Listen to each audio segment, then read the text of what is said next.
नमस्कार, स्वागत सभी का एक और वीडियो में। आज का वीडियो पुनः जेएनयू को लेकर ही है और जेएनयू में आई हैं किस विभाग में कितनी सीटें, खासकर मास्टर्स कोर्स में जिसे बोलते हैं पीजी, जिसे बोलते हैं पोस्ट ग्रेजुएट, उसकी हम बात करेंगे। और साथ ही साथ इसमें कुछ डिप्लोमा कोर्सेज में आई हुई सीटें और एमटेक पाठ्यक्रम में किस किस एमटेक सब्जेक्ट में आई हैं कितनी सीटें, उसकी भी बात करेंगे। वीडियो का पहला पार्ट रिलीज हो चुका है, आप उसको देख लीजिएगा, चैनल पर है, जिसके अंदर पीएचडी के किस विषय में कितनी सीटें आई हैं, पीएचडी एंट्रेंस बेस पे और पीएचडी एग्जाम डेट कैटेगरी में कितनी कितनी सीटें हैं, उसकी डिटेल में जानकारी दे दी गई है। 5, 7, 10 मिनट का वीडियो है, देखना हो देख लीजिएगा, लिंक आपको डिस्क्रिप्शन बॉक्स में मिल जाएगा। अब हम बात करते हैं कि ग्रेजुएट के बाद जो आती है पोस्ट ग्रेजुएट, बीटेक के बाद जो आता है एमटेक, उन कोर्सेज में कितनी कितनी सीटें हैं, किस किस विषय में, उसकी हम बातचीत करेंगे। कोई समस्या सवाल हो तो कमेंट बॉक्स में छोड़ दीजिएगा। चलते हैं विंडो स्क्रीन पर, देखते हैं क्या कहता है प्रोस्पेक्टर का पेज नंबर 124। जी हाँ, पेज नंबर 124 पे ये जानकारी है, ये मिल जाएंगी प्रोस्पेक्टर में। प्रोस्पेक्टर का लिंक है वेबसाइट पर, वेबसाइट का लिंक है डिस्क्रिप्शन बॉक्स में।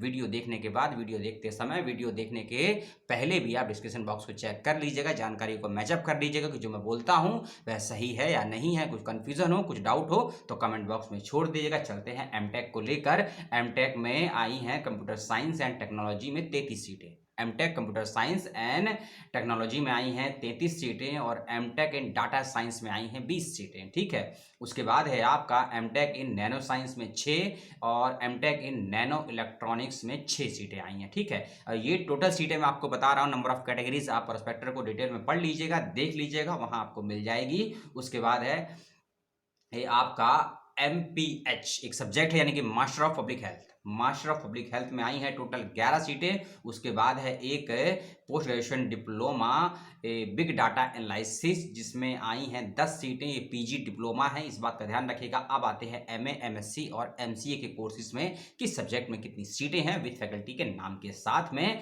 MA in politics, MA in politics, लेकिन स्पेशलाइजेशन दिया हुआ है इसके अंदर international studies. International studies and MA in politics, इसमें आई हैं 115 सीटें। 115 सीटें हैं, MA का सब्जेक्ट है। उसके बाद है दूसरा MA इन इकोनॉमिक्स, स्पेशलाइजेशन दिया है world economics, MA in economics. और जब मैं स्पेशलाइजेशन की बोलता हूं तो आपने आपने मान लो BA इन इकोनॉमिक्स किया है, ठीक है, या फिर आपने इकोनॉमिक्स से ऑनर्स किया है, BSc इकोनॉमिक्स किया है, तो भी अप्लाई कर सकते हैं। लेकिन जो स्पेशलाइजेशन के रूप में मैंने सब्जेक्ट का बोला ना, कि पॉलिटिक्स में बोला इंटरनेशनल रिलेशन और इकोनॉमिक्स में बोला वर्ल्ड इकोनॉमी, तो इसका कोई पेपर आपको अंडर ग्रेजुएट में पढ़ा हुआ यदि आपने है, तभी आपको एडमिशन के लिए कंसीडर किया जाएगा। इस बात का ध्यान रखिएगा। बेशक वो पेपर आपने 1 साल में पढ़ा हो या 2 साल में या 3 साल में, या फर्स्ट ईयर पढ़ा हो, सेकेंड ईयर पढ़ा हो, थर्ड ईयर पढ़ा हो, उससे फर्क नहीं पड़ता है। पढ़ा हुआ होना चाहिए, तभी आप हो कंसीडर किया जाएगा, चयन के लिए आपको एडमिट किया जाएगा, एनरोल किया जाएगा जेएनयू में इन कोर्सेज में। इकोनॉमिक्स में जो सीटें हैं वह है 39। ठीक है, international relation and area studies, international relation and area studies में आई हैं 50 सीटें। ठीक है, उसके बाद MA इन इकोनॉमिक्स। अब देखिए, जो पहले वाला इकोनॉमिक्स था ना, उसके अंदर स्पेशलाइजेशन था वर्ल्ड इकोनॉमी।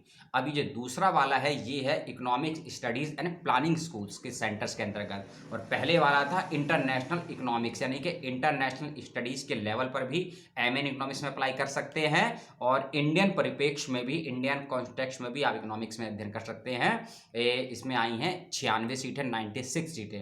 पहले वाले इकोनॉमिक्स में 39 थी और दूसरे वाले में 96 है। चाहे तो दोनों में अप्लाई कर सकते हैं, सब्जेक्ट कॉम्बिनेशन प्रोस्पेक्टर से और विभाग से पता कर लीजिएगा। ठीक है, हिस्ट्री, एंशिएंट हिस्ट्री में 31 और मिडिवल हिस्ट्री में 31, मॉडर्न हिस्ट्री में 43। ये सीटें आई हैं आपकी। MA इन पॉलिटिकल साइंस, MA इन पॉलिटिकल साइंस में 96 और MA इन ज्योग्राफी में 68 सीटें आई हैं। MA इन सोशोलॉजी में 96, MA इन फिलोसफी में 31। उसके बाद MA in development and labour studies में 50 सीटें आई हैं। MA in French and francophone studies, MA in French and MA in French and francophone studies में 19, यानी कि 19 सीटें हैं। 90 नहीं, 19 सीटें हैं, 19 सीटें हैं। German literature, MA in German literature में 10 सीटें आई हैं। उसके बाद है MA इन जर्मन ट्रांसलेशन में 19 सीटें। ठीक है, MA इन जर्मन लिटरेचर में 10 सीटें हैं और जर्मन ट्रांसलेशन में आपकी 19 सीटें हैं। ठीक है, हिंदी, MA इन हिंदी में 39 सीटें हैं और MA इन उर्दू में 39 सीटें हैं। MN रशिया में 10, स्पेनिश में 8, जैपनीज में 8, कोरियन में 5 और चाइनीज में 4, पर्शियन में 19, पाश्तो पैश्तो एक लैंग्वेज है उसमें 6, अरबिक में 15 यानी कि 15, लिंग्विस्टिक में 39, इंग्लिश में 39, MCA master of computer application इसमें 58, एनवायरमेंटल स्टडीज EVS बोलते हैं MSc का है 39, लाइफ साइंस में 38, उसके बाद फिजिक्स 41, केमिस्ट्री 35 और मैथमेटिक्स 15 जिसको PCM बोला जाता है अलग अलग, ठीक है। फिजिक्स 41 और C यानी कि केमिस्ट्री में 25 और मैथमेटिक्स में 15 सीटें आई हैं। कंप्यूटेशनल एंड इंटीग्रेटिव साइंस में 30, आर्ट्स एंड एथिक्स में 29। बहुत अच्छा, यूनिक और 21वीं शताब्दी के बेहतरीन कोर्सेज की अगर बात की जाए तो उसमें से एक कोर्स ये भी है आर्ट्स एंड एथिक्स वाला, इसमें 39 सीटें हैं। MSc in biotechnology 39, molecular science 10, Sanskrit 63, disaster studies में 19 सीटें आई हैं। MBA में आई हैं 75 सीटें, ठीक है। लगे हाथ BA कोर्सेज की भी बात कर लेते हैं कि BA में कितनी कितनी सीटें आई हैं, खासकर लैंग्वेज कोर्सेज होते हैं, 2 पेज का नोटिफिकेशन है उसको भी पढ़ देते हैं, फिर सीट्स के बारे में कुछ अलग से इन्फॉर्मेशन देनी है, सुन लीजिएगा, समय है, नहीं है तो कोई बात नहीं, कमेंट करके पूछ लीजिएगा जो आपको ठीक लगे। BA फर्स्ट ईयर, BSc और MSc के कुछ इंटीग्रेटेड कोर्सेज भी, ठीक है। पहला है BA ऑनर्स फ्रेंच यानी कि BA ऑनर्स फ्रेंच लैंग्वेज में 48 और उसके बाद है हाँ देखिए बहुत पेजेस बहुत सारे हैं ना, ऊपर नीचे हो जाती हैं।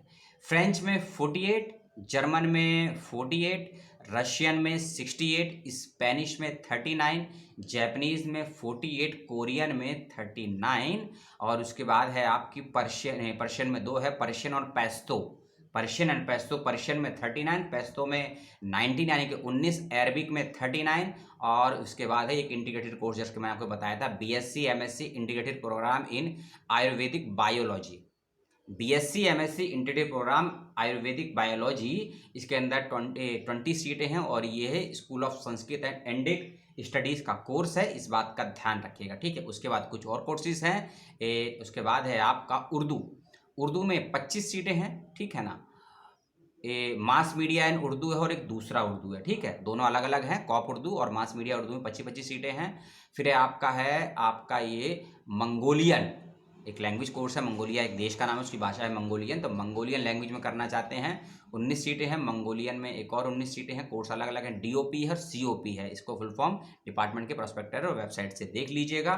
फिर आपका है भाषा इंडोनेशियन और भाषा इंडोनेशियन DOP और COP में DOP में 44 और DOP में 39 सीटें हैं। फिर आपका आता है पर्शियन सेंटर्स के अंतर्गत आता है पैश्तो लैंग्वेज, COP का है, COP इन पैश्तो में 19 है।